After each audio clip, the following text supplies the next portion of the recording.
Hi,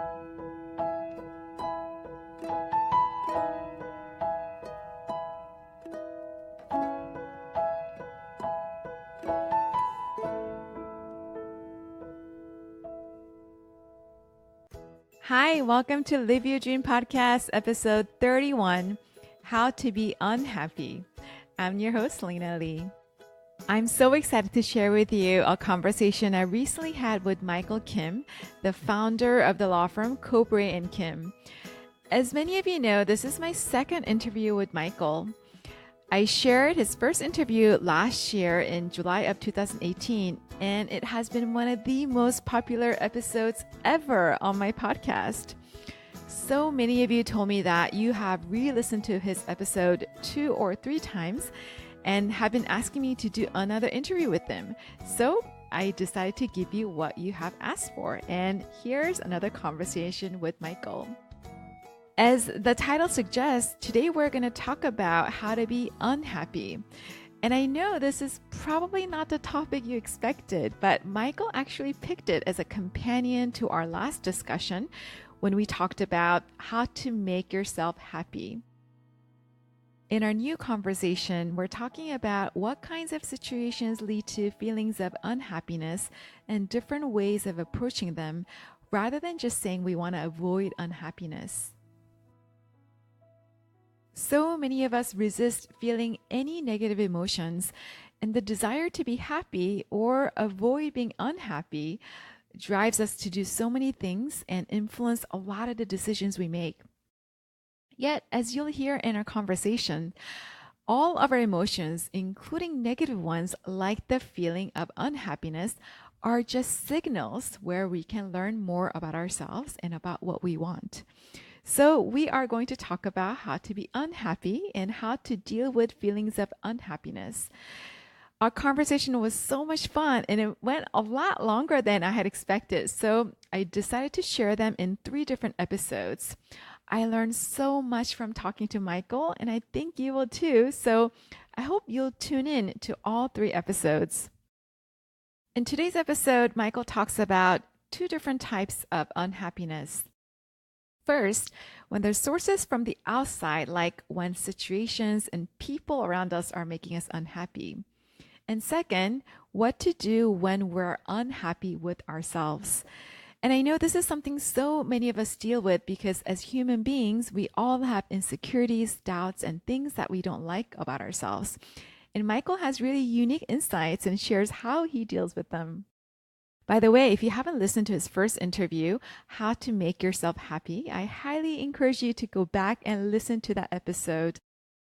In that first interview I had with him, we talked about his career path and how he built his law firm and what he does to make himself happy. And it was one of the most inspiring conversations I've ever had.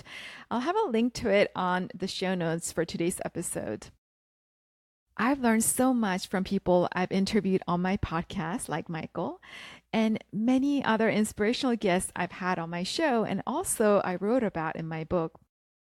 And I started to discover the common themes of the successful people and the difference between people who achieve incredible amount of success and live fulfilling lives and those who don't. And also through coaching many people through career transitions and giving talks in front of thousands of people, I learned so much about how we can be happy in our careers and life.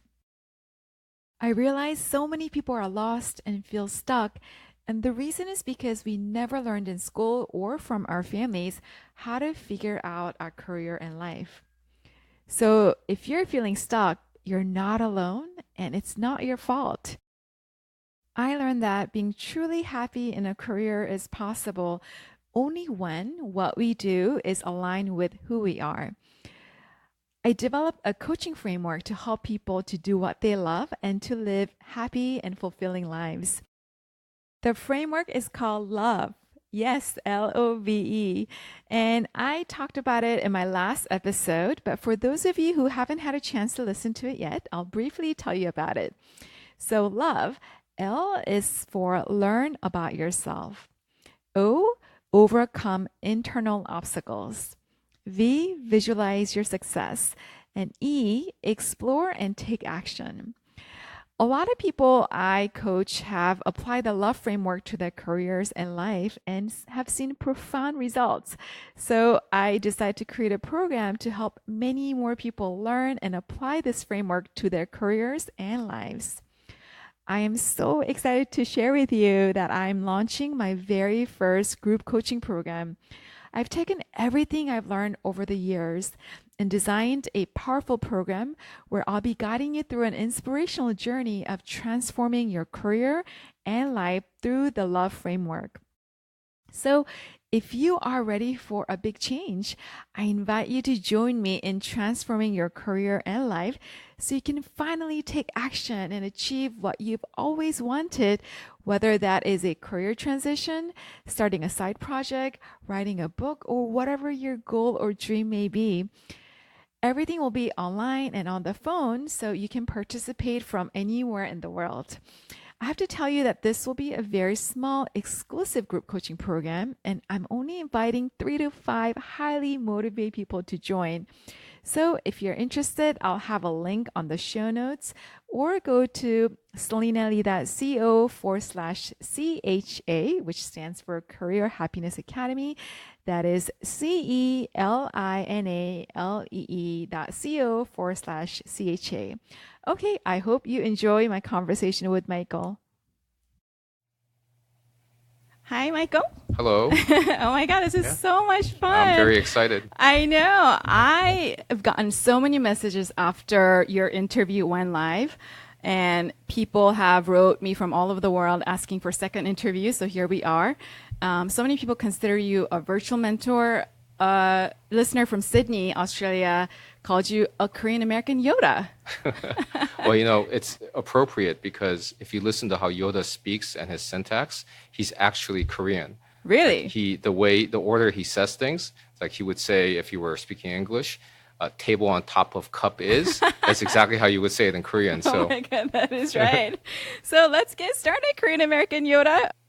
Okay, so in our last conversation, we talked about how to make ourselves happy, and we thought it might be fun to talk about how to be unhappy Yep. as a sort of a companion to our last discussion. So I think we talked about how we're going to break into 3 different categories. So let's first talk about how to be unhappy when the sources are from outside. And of course, hopefully knowing what makes us unhappy will help us to decrease that. So it will lead us to being more happy. So how do we deal with when we are in a situation where sources from outside or people around us are making us unhappy? So throughout all this, I'll just tell you sort of how I deal with it. I Sure. don't really know if I can really pontificate for how other people should be dealing with these issues. But I think much of unhappiness people perceive and I perceive to be kind of done to you by other people, circumstances, etc. I think before setting out to figure out how to be happy, which is how I think most people would articulate what their goal is, I think it's important to define what happiness and unhappiness is for yourself very rigorously so that you understand what it is you're setting out to do. Right. Okay? And the way I define unhappiness is the feeling of a mismatch between either my expectation or wish as to how things would be, either about myself or my environment, and how things actually are or will become. So it's that mismatch that's causing the feeling that I would call unhappiness. So that feeling could manifest itself in terms of being worried about something or feeling angry or sad. So all these are different ways of articulating the mismatch.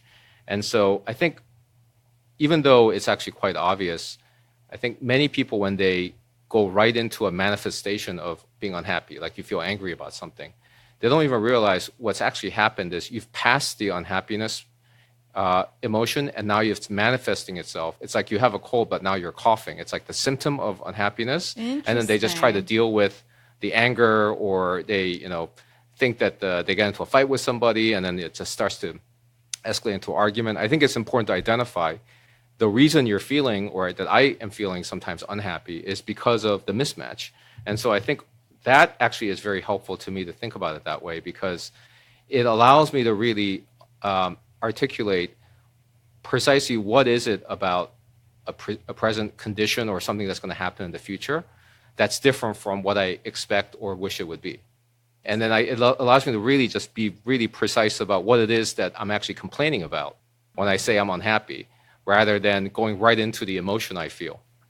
Ah, I see. So rather than dealing with that difficult emotion of being unhappy, which sometimes manifests into like anger or other types of behavior, you think about what makes you unhappy. Yeah, that's Okay. right. And I actually think it's really very useful when you're unhappy. And that's why this whole segment is how to be unhappy as opposed to how to avoid unhappiness. Because I actually think it's a really useful signaling device to help you see that there's something about how either you're living your life or what's happening around you that's not what you want. Got Okay. it. And without that signal, it's a little bit like if you had no sensitivity and you had no pain, Right. that you wouldn't realize your hand's not supposed to be on the hot stove or whatever it is. So Oh, whenever I start feeling unhappy, I actually think it's actually very useful to make me realize there's something that's really different from how I want it to be. So it allows me to zone in on it. so it's like you use emotion as a signal to learn more about yourself and what you want. Yeah, I exactly. see. So rather than just saying, well, my goal is to avoid unhappiness altogether, and then feeling frustrated that you are unhappy, I really just kind of think of it as being unhappy is just the same thing. Really, in many ways, the same emotion as being happy. In other words, you become happy when you go from something where there's a mismatch to a match. Right. But if you never had the mismatch in the first place, you may not actually have that feeling That's of right. happiness. So, you always hear about, I recently read about I think a student from China who had been living in Manhattan. This is about a week ago in the New York Times.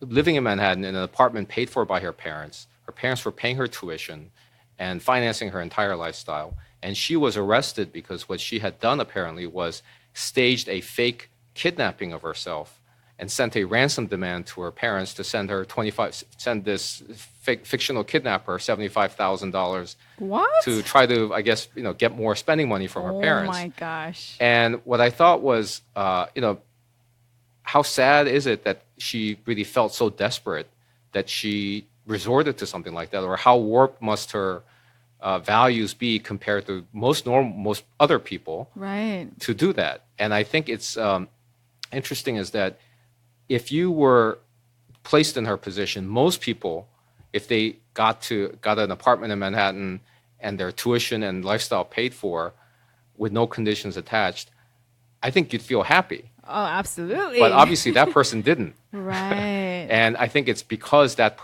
was the normal temperature for that person. Interesting. They didn't feel hot or cold. And if they wanted to feel something else, they needed to change it. Maybe they wanted the excitement of doing something dishonest to their parents. Maybe they just wanted more money. And this was, how they were going to become less unhappy or happy. Wow. So it's a difference between expectation and your reality. Yeah. And everybody has different expectation of what their norm is. And when you understand that, you are able to live, I guess, a more happier life. Yeah, I think that at least for me, the goal is not to be happy. The goal is to just be happy and also be unhappy in the way that I want.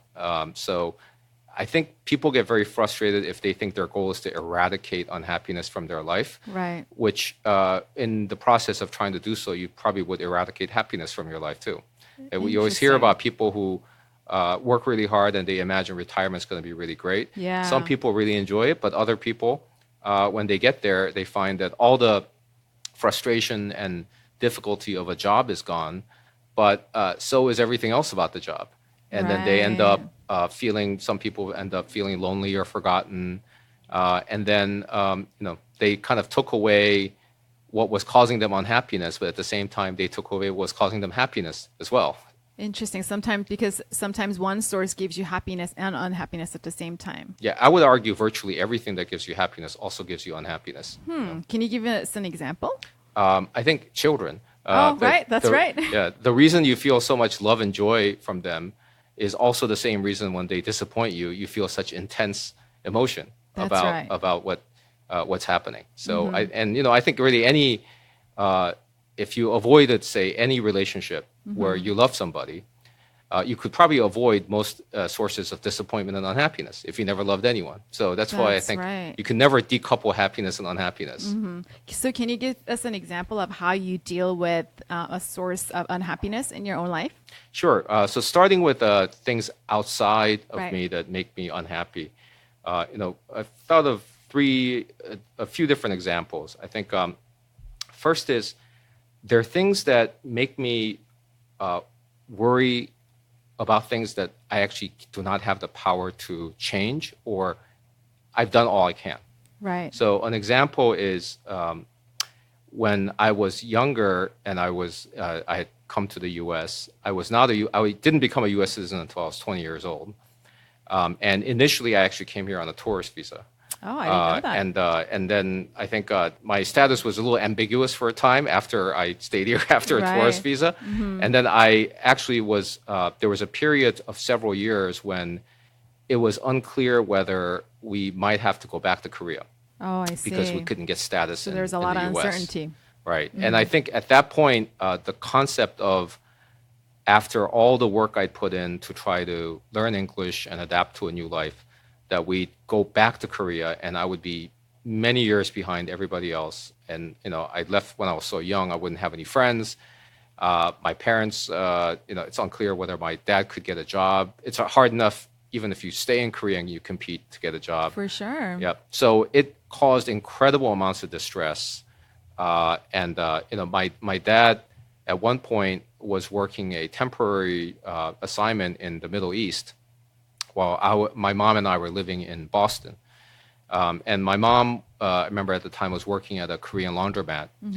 And so she was really busy all the time. My dad, the job was going to end. And if he didn't get another job in the U.S., we would not have status. And we'd probably just have to go back to Korea. We'd be deported probably. Wow. And so for about a year, back then there was no monster.com or whatever, I would look at the newspapers every single day and trying to find jobs for my dad. How old were you? I think I was like 13 or Wow. so, 13 or 14. I would try to find jobs for my dad and put together his application and apply for all these jobs. I applied for thousands of engineering jobs, really, during that time. So I felt incredible amounts of stress all the time about what might happen and, whether all the work I'm putting in would just go to waste and I'll end up, Korea is a pretty unforgiving, competitive society. Definitely. If you end up kind of going sideways, you could end up really just never being able to get anything you want in that society. Right. So I think that was one of a couple of examples where I felt like I was doing everything I could, and yet the prospect of what I thought was really a catastrophic event was still very much on the horizon. Right. And I felt immense amounts of stress. And I think what really helped me kind of get through it, as well as kind of be at peace in future similar situations, is I just really thought, well, what are the things I can do to try to affect what the outcome would be? And then I thought, well, what's the worst possible thing, realistic possible thing that would happen if I couldn't succeed in changing the outcome? And with respect to the first, I just wanted to make sure I was doing everything I could, and I was. And with respect to the second, I envisioned what it would be like to have to go back to Korea and start over again. And my family wasn't wealthy, and so it would have been really bad. But I actually just internalized it and made peace with it. So I think once I felt like there was something outside of me that I was doing everything I could to change, but I was actually going to be still able to deal with it if it happened, I actually stopped feeling that mismatch, the mismatch between what you desperately want things to be, right, and how it might be. And I decided, the mismatch really is between, am I doing everything I can to influence the outcome? If I'm not, I should feel unhappiness because I need to close that gap. It's an important signal. If I'm not applying for jobs in a particular week, I need to feel insecure and unhappy, so I do it. Right. But once I felt like I was doing everything I could, I really just was pretty much at peace with the whole thing. And luckily, it worked out. He did get a new You job. did get the job Yeah. from one of the applications you sent Yes, out. yeah. Oh, wow, Yeah. amazing. Yeah. You changed your family's future. Oh, I don't know about that. He also had other contacts with that company, it turned out. So Wow, amazing. Wait, so then how do you make peace with it? Because I think when some people think about like the worst case scenario of whatever their biggest fear is, it like makes them so stressed out and so insecure and so terrified that they're paralyzed. Yeah. I actually think it's really built into most human beings to adapt to Right. almost anything that's bad. And, frankly, going back to Korea with two parents who are healthy, who are taking care of you, in the grand scheme of human suffering is really not suffering. Right. Just to me, it was very stressful. You didn't but know that at the time. Yeah, that's right. But, most people go through a lot more. Another thing that is an example of something that goes to what you just said, which is, how do you adapt to unhappiness or an unhappy scenario, and why I think the human mind can really adapt to a lot of things, is when I was in my 20s, I had a trauma to my ears from really loud noise, and I went completely deaf for several days. Oh my gosh. So this was when I was in the Army. I ended up firing several hundred rounds of a machine gun with no hearing protection. Oh my God. And for whatever reason, it caused me to go completely deaf. I couldn't hear a single thing. And I didn't know how long it would last. Maybe it was permanent. Wow. You must have been so scared, were you? Yeah, I mean, it was really probably one of the most frightening experiences I went through, which is just all sound just completely turned off. Yeah, so the immediate problem was I had gone completely deaf. And so, but I wasn't really in the right frame of mind, which is that I probably should have sought out medical attention, but I was so worried about having to repeat from the beginning the school I was going through in the Army, which was really physically demanding, that I was afraid that my first fear was that the instructors would find out that I had gone deaf. So I wrote notes to my friends in my platoon that I've gone completely deaf, and you need to help me hide this fact from the instructors so they don't recycle me to the next class. Oh my gosh. And so some of my friends cooperated. They probably should have taken me to the hospital. And I actually ended up going through the woods for several days, not hearing anything, but using hand and arm signals and people writing me notes about what we were supposed to be doing. Oh my God. The hearing started coming back faintly after a few days, such that I could barely function. People yell a lot in the Army anyway, so it's quite helpful. But over time, what happened was my hearing came back mostly in my right ear, but in my left ear came back only partially. And I ended up having lifelong tinnitus, which is, remember, maybe you might be too young to remember the test of the emergency broadcast system, where you watch television and... Yes. Oh, I remember that. Yeah. I'm old enough to remember that. and they would just play this high-pitched noise the entire time, So Yes. I hear that ever since my 20s. I've heard that constantly, 24 hours a day, and I hear it right now. Wow. I mean, I think it's unbelievable what you've done with your life with that challenge. I think most people don't even know that about you, right? At some points in my life, it started really driving me crazy, such that it made me so frustrated and irritable and really unhappy about just continuing on with this noise constantly, you can't turn it off. I went to lots of doctors. It's nerve damage, so there's really nothing you can do about it. Wow. But what I found incredibly over time is I could train myself to tune it out. So I can actually, I still hear it if I think about it, but I can concentrate on things and just completely tune it out. And that Wow. goes to what we were talking about a few minutes ago, which is I think the human mind is actually quite adaptable. Wow. I didn't think when first few years of hearing this noise that my mind could adapt to it. But now after, 20-something years of hearing this noise, I can now essentially tune it out whenever I really want to. Wow. And this happened in your 20s. Yeah. And so you've essentially had to live with this for 20 some years. I think the sound will only turn off when I die. Yeah. Oh my God, Michael, this is unbelievable Yeah. and really remarkable what you've done with your life. Well, to me now, the sound I can essentially through my mind turn it off. But when I stop concentrating on something, the sound is more noticeable. Wow. Thank you for sharing that. Yeah. So I think you said you had 3 examples, Yeah. right? So what's the other one? Well, no. So that first is, I think about things that you can't change. I see. Like the got it. noise, I realized at one point I can't change it. So being angry about having the noise and feeling like I can't go on with my life because of the noise, etc. Like that was really not going to work. Right. And so I just learned to tune it out. Once I accepted that this noise would just be there, Yeah. I just focused on other things, and that actually helped the noise go away. I see. All those years in the beginning when I was trying to think about how am I going to stop the noise and being angry I couldn't, going to all those doctors, it was harder. But once I accepted it was unchangeable, ironically, that's when the noise started going away, at least from my conscious perception. Wow, interesting. So it's an interesting metaphor for how to deal with problems that will always be there. Right. So it's like we can only control our actions, but not the outcome. Yeah. So do the best you can to try to change the outcome. But when you realize the outcome can never be changed, just accept it and learn how to peacefully coexist with it. Yeah, that's right. Wow. And I think the second is, I think the problems that I find you should just ignore. So I think with respect to things you can't change, that's what we're just talking about.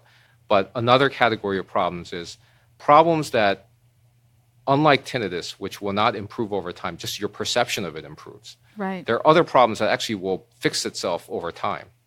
So whenever I encounter one of these problems, and I'll give you an example, when I was first starting out in the legal profession, I had worked so hard to get to my first job. Right. And when I got there, it became rapidly clear that my firm was really great. It was a very good environment and so forth. But whenever I dealt with clients, on multiple occasions, I encountered what I think many people would regard as like real condescending racist behavior by clients. Wow. So, even though you're a lawyer at this very prestigious law firm, you went to Harvard Law School, Harvard undergrad, they were still racist to you. So I think that some examples of I guess events that caused me to really feel kind of really down and a little bit taken aback is in one of the first cases I was on, I was working really, really hard and had ended up going to the first meeting where I got to bring some binders into a client meeting. And the client, I guess I had said a few things just to people around me, not openly at the meeting. And the client took me aside and said, your English is actually really, really good. Oh my gosh. And then they said, like,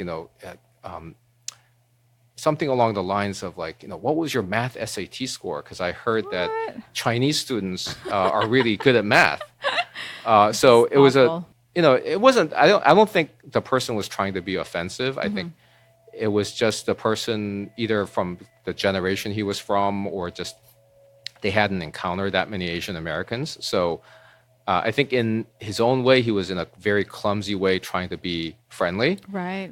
So I wasn't feeling bad so much like I thought he was trying to be offensive to me as much as I felt like I'd worked so hard to get there and I wanted to kind of be included as part of the whole team, and just the stark reminder that I was really seen as a complete outsider. Wow. And that I wasn't seen the same way as the other associates that were not Asian really made me feel like really you start doubting the value of all the hard work and feeling really bad about yourself, etc. But and this happened several times. And I actually realized that in terms of what I could do about the problem, there was actually very little I could do. Right, you can't change your race. Right, I can't change my race. I can't change the people I encounter just randomly from clients. And if they happen to have come from backgrounds where they feel that they can say those things or maybe they think them, there's really nothing I'm going to do about that either. But I realized this is one of those problems that will probably improve over time. So one of them was I thought the country, in terms of the demographic trends, it was projecting, not just for Asians, but just generally, it was going to be much more mixed race and diverse. And I thought most likely this will cause this dynamic to change because, the people who were teens when I was in my 20s, many of them grew up a lot more with people from different races. There was a lot more intermingling. So over time, while still the country still has lots of issues with race, that type of friction between the races on a day-to-day basis has gotten better, although it doesn't seem like it now with all the problems. Right. If you do a snapshot of decades ago, it is actually better than Right. it was. So in that respect, it was solved itself. And then the other aspect of what was going on was that I was junior and young people have trouble being taken seriously, even if you actually do have good ideas. That's right. And that is the ultimate self-correcting problem. Your age, that's right. So I think it's important to really identify, is this a problem that will just get better over time? And if it's not an acute problem, like it's not becoming a really big problem right now, I would actually just ignore it and just be happy that it's going to solve itself over time. So did you think at the time that, were you like sitting there like, oh, let me identify this problem and Yeah. this could potentially improve over time, so let me not worry about them now? Yeah, that's right. Wow. So yeah, and I actually got older. Do you think that experience kind of fueled your desire to become an entrepreneur, so you no longer had to be part of a big institution where you'd have to deal with these types of people? Yeah, I think at the time I started the business about 16 years ago, it still did look very challenging for Asian Americans in litigation. Definitely. Yeah, and it still kind of It is. still is, yeah. Yeah. And the only Asian Americans that were in litigation that were visible to me at the time were either intellectual property litigators, and that kind of dovetailed with the stereotype that we're really good at math and science That's and so right. forth, and employment discrimination litigators, where I think for various reasons that some would consider sinister, a lot of companies like to hire lawyers who are minorities to defend against suits by minorities alleging racial discrimination. I can see why So that is the case. but I think so. Yeah, that was a factor. Interesting. Wow. So that was some of the examples that you wanted to share about how to deal with unhappiness when the source is from outside. Are there Yeah. anything else, or should we move on to the next topic? One other example is I think there's a type of unhappiness where you realize it's beyond your control, but there's actually something amusing or good about the fact that it's happening. So, there was a time during the long trial I did with Steve Cobry where a witness I had really prepared for a long time, was really important, this is when we were prosecutors, was getting just destroyed on cross-examination by the main defense lawyer, a guy Wow. named Bill Keon, who's very gifted at cross-examination. And I felt in that moment a sense of acute panic and just disappointment at I had let down Steve Cobry, I let down myself, the government, the witness was getting destroyed. I had no control over it because you can't really stop the questioning. Right. Every trial lawyer has had the feeling of, I wish a giant hole would open up in the courtroom floor and swallow me whole and nobody would ever see me again. Really? Because I'm Oh so my embarrassed about either gosh. what I've done or how bad my witness is. I would have never expected you to have that type of feeling. I don't think it's possible to actually do trial work for any length of time and not have that feeling repeatedly. Wow. But there was a moment after I was feeling acute unhappiness when I realized how skilled the examiner was and how good he was at just destroying this witness.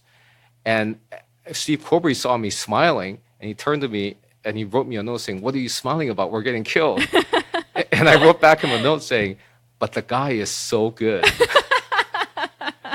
So I do think that you have to really try to find something amusing about most things that make you unhappy. Interesting. It's like, wow, I'm getting killed here, but he is really good. Yeah. And I'm really enjoying seeing him being so good. Well, figure, according to the principles we just talked about, I've done all I can.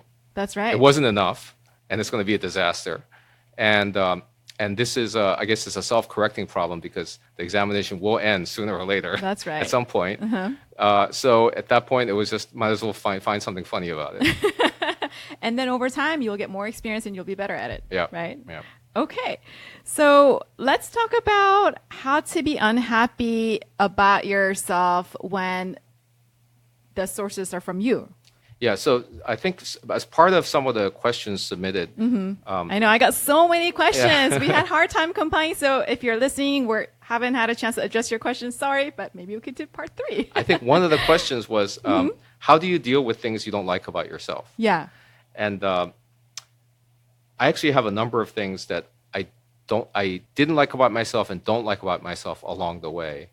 And I think for many people who suffer from insecurity or unhappiness, I would say that this is as big or bigger a source of unhappiness than external factors. Oh, for sure. Much bigger. If it's an external factor, like you're in a job that makes you miserable, you can switch jobs. That's right. Right? Or you have a friend who really has turned on you and is making you miserable. You can just stop dealing with that person. That's right. But sources of unhappiness where you're unhappy about something about yourself and makes you dislike yourself, this is really impossible to get away from. And so, like all human beings, I have plenty of these. You do? Yes.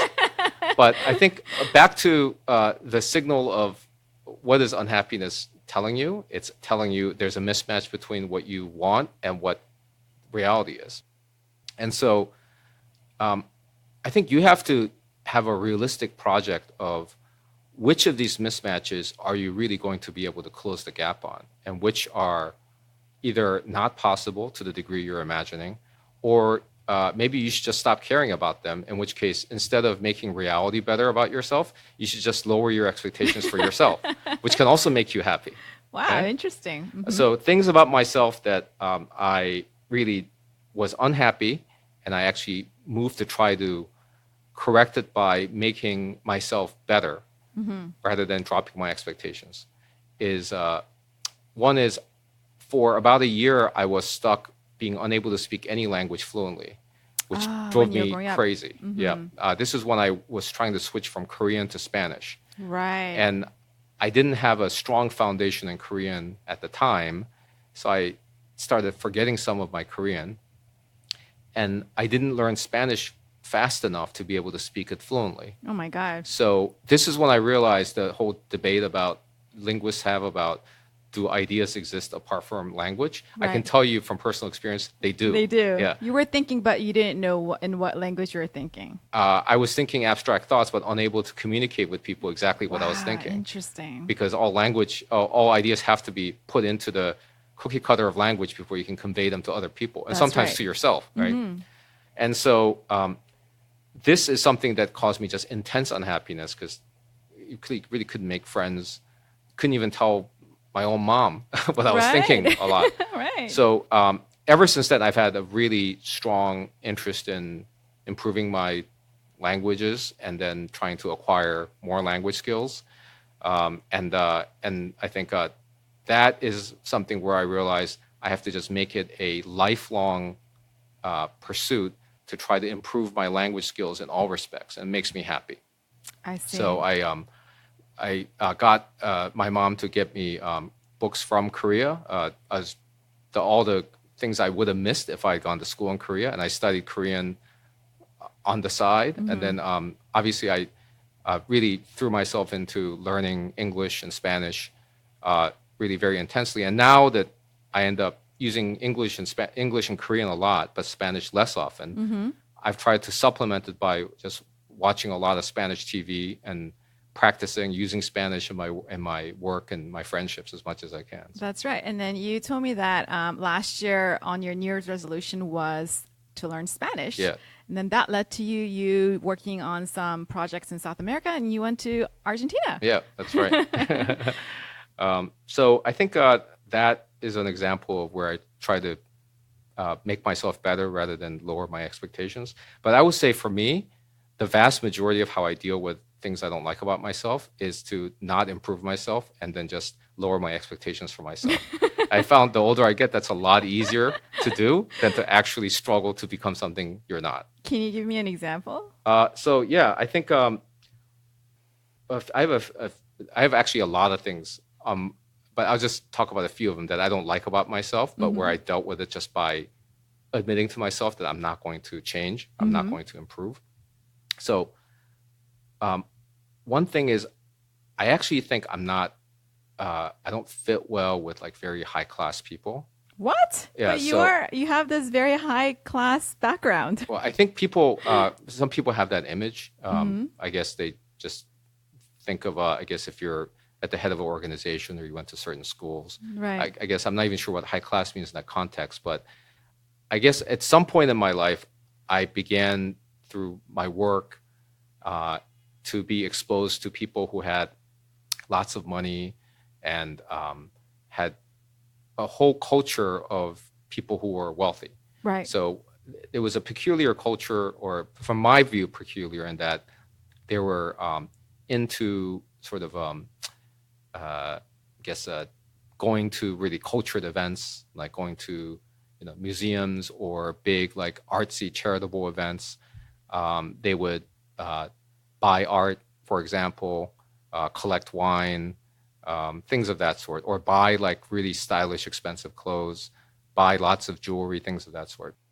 So, I think when I was first exposed to that, first I was fascinated by it, but pretty rapidly I started feeling a bit like an imposter because Wow. I actually literally have virtually no interest in any of that stuff.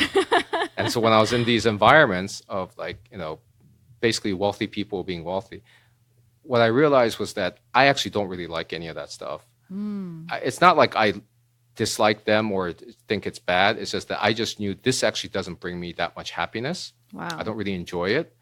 And also, I wonder for at least some of them, whether they're living out their view of what they think rich people are supposed to want as opposed to what they truly want. I think there's some of that Right. going on. Mm-hmm. So once I admitted this to myself, I stopped feeling guilty that I wasn't more cultured, and I wasn't like reading certain books or watching certain plays or doing whatever or being interested in art, whatever it is, and I basically just began living the way I want. So, as an example, I eat like really down home Korean food virtually all the time. Yes, I know that Yeah. about you. So I unless I'm forced to for work or a special occasion, I don't like going to really fancy restaurants. Right. And when I travel, I even take little cup ramens with me, and I eat those before I go out to a business dinner, so I can just eat something I enjoy. Fascinating. Wow. So, did you ever feel like in order to really belong to this high class society, you have to at least try to enjoy some of these high class activities or try to at least pretend to fit in? Yeah, I think initially when I really needed business, I really felt like, well, people like other people who are interested in similar things. So I try to make myself interested in them, and so that I could just kind of smoothly relate to them. So I did that to try to basically meet people. But I think there was a period of confusion when I thought I should be liking these things if I have some financial success and I have a certain educational background. And when I realized I actually just don't. And then when I just admitted to myself, I'm kind of really like kind of lowbrow things. I think I have the taste in movies of like a 14-year-old boy. I was actually just a lot happier. And I think a lot of people feel guilty that they are, or they have an inferiority complex, like, oh, so-and-so seems more learned than me, or I should, look a certain way, I should be cultured a certain way, and they feel bad about themselves. But I think, if you really just kind of admit to yourself what brings you joy, I think it's a lot easier just to not improve yourself, frankly. Yeah, definitely. So I think there's always a mismatch, or people are confused by what they want versus what they should want, what Right. other people want for them, right? And this Yeah. is really relevant to our next question, which is, in our last conversation, you shared that we need to make sure that the societal definition of success and happiness are not subconsciously affecting our own definition of success. So how can we ensure that we're not doing that? Because I think most of us don't even know it is happening to us. Yeah, that's right. I think what really helped me is I stopped thinking of myself as a good person. Right? I think that's been extremely helpful because most people subconsciously think of life as like a drama where they're the protagonist and That's they're right. the good person. So they feel like they're supposed to fit that role, which means uphold, whatever principles they think they're supposed to uphold. But, we're all pretty complex creatures. And, if you really kind of unpackage yourself, it's like a mix of things that are attractive and really unattractive. Right. And it's a pretty big project to make yourself so good that you actually fit this ideal person that you think you're supposed to be. Right. So the moment I kind of accepted that there are things about myself that are just unattractive and bad, and I actually don't consider, based on what I was just telling you, worth changing, and I'm just going to accept it, it helped me really clarify my goals, because I stopped having unrealistic goals of trying to remake myself into something I can't be. So, I think I see this all the time in, for example, people tell me they have certain moral beliefs or political beliefs. Right. But I actually think much of the time people actually deep down don't even believe those things that deeply. They articulate them because they think it will make them popular with other people who hear it. Interesting. So one very interesting example of this is the wave of Me Too movement support, right? So this was obviously a very deep set of problems in how men and women should work together in workplaces, and all like the predatory behavior that's been going on really for many, many years. Right. So there's that core real issue.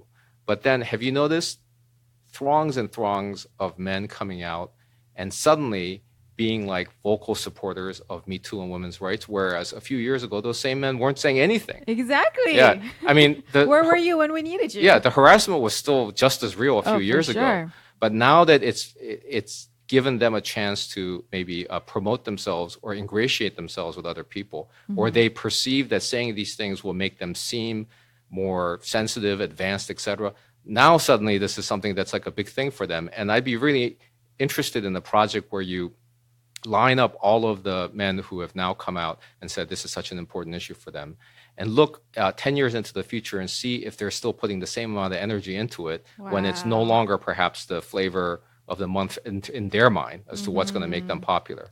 So I actually think most of us, when we unpackage what our moral beliefs are, or what we tell other people our moral beliefs are, and what our political beliefs are, I would actually guess a substantial percentage of the things we tell other people we believe, we only say we believe because we think it helps other people look at us as a good person. Whereas deep down, you're not actually willing to make any of the sacrifices necessary to actually carry out these lofty things that you're saying. Wow. So that's And me too. Really... I'm like that too.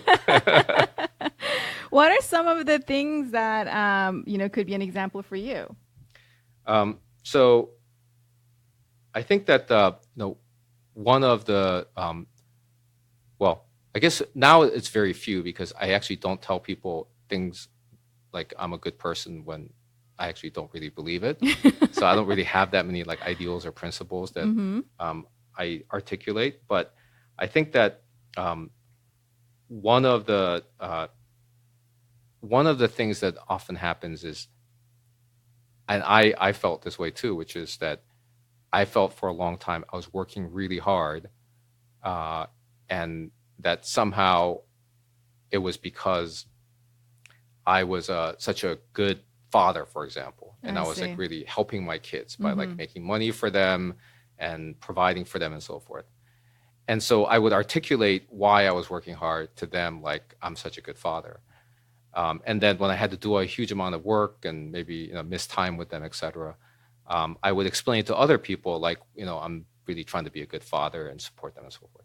But at some point I realized a lot of what I do not because I absolutely really have to try to support them or whatever, but because that's just what I am. Right. I actually really enjoy doing work. I enjoy doing certain things. I enjoy the travel, and once I just kind of admitted a lot of what I do is actually quite selfish. And what I was doing was I was trying to fit it into a image of somebody who's working on behalf of other people, to try to justify it to other people and to myself. Once I stopped doing that, I stopped having all the guilty feelings that everybody has about work-life balance. Whereas like I thought, well, I'm not spending enough time with my kids, but I'm really working for them, and that whole type of really false dichotomy. Right. And I just admitted that I'm just the type of person that even if I could spend more time with them, I choose to spend some amount of time I could spend with them just for myself doing other things like work. Right. And, it's for selfish reasons. It doesn't actually help them at all. And I think the last time when we met for lunch, you told me how you used to feel bad when you were traveling for work and you would feel guilty that you're not spending time with your kids, and then you try to rush back, but then you actually wanted to spend an extra day or two like visiting and exploring the city. So like, can you tell us your process of how you've managed to deal with that conflict or sense of guilt that you're feeling? Yeah, so I think there's a real dichotomy.